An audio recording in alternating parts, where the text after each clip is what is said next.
အားလုံးပဲမင်္ဂလာပါခင်ဗျာကျွန်တော်ကတော့ Federal Healthy for Myanmar မှာ admin အနေနဲ့ပါဝင်ဆောင်ရွက်နေတဲ့ကိုမှုဝင်ခင်ပဲဖြစ်ပါတယ်ခင်ဗျာ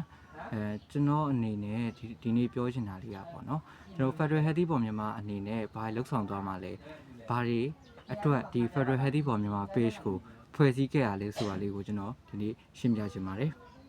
Federal Healthy for Myanmar ကိုဘာလို့ဖွဲ့စည်းခဲ့လဲဆိုလို့ရှိရင်အခုလက်ရှိဆေးရနာသိမ်းတဲ့ကာလအတွင်းမှာကြုံတွေ့နေရတဲ့ပြည်သူတွေရဲ့ကျန်းမာရေးပြဿနာတွေနောက်ပြီးလို့ရှိရင်ဒီကျန်းမာရေးနဲ့ပတ်သက်တဲ့ဒီအသိပညာတွေကိုပေးဖို့အတွက်ကိုနောက်ပြီးတော့ကြတော့ဒီကျန်းမာရေးကိုကုသဆောက်ရှောက်ပေးနေတဲ့သူတွေအတွက် support ရဖို့အတွက်ဖွဲ့စည်းခဲ့တာပဲဖြစ်ပါတယ်ခင်ဗျာFederal Healthy for Myanmar page ကနေမှာဘယ်လိုမျိုးဒီပြဿနာတွေကိုအကြုံတွေ့နေရတဲ့အခက်အခဲတွေကိုဘယ်လိုမျိုးပါဝင်ပေးတော့မှာလဲဆိုလို့ရှိရင်ဥပမာကျန်းမာရေးတစ်ခုဖြစ်တယ်ဆိုပါစို့ကျွန်တော်ဒီ Federal Healthy for Myanmar ရဲ့ဒီပတ်ဝန်းကျင်ကျွန်တော်အခုထိုင်ချတိုင်နေရတဲ့ပတ်ဝန်းကျင်အနီးတစ်ဝိုက်မှာရှိတဲ့ကြေးရွာတွေနောက်ပြီးလို့ရှိရင်လွမြောက်နေမြေတွေထိန်းချုပ်နေမြေတွေမှာကျွန်တော်တို့ကဒီကျန်းမာရေးဆောက်ရှောက်မှုအခြေခံကျန်းမာရေးဆောက်ရှောက်မှုတွေကိုကျွန်တော်တို့ကပေးသွားမှာပဲဖြစ်ပါတယ်ခင်ဗျာနောက်တစ်ခုကကြတော့ကျန်းမာရေးထောက်ပံ့ပေးမယ်ကျန်းမာရေး support ပေးမယ်ဆိုတာက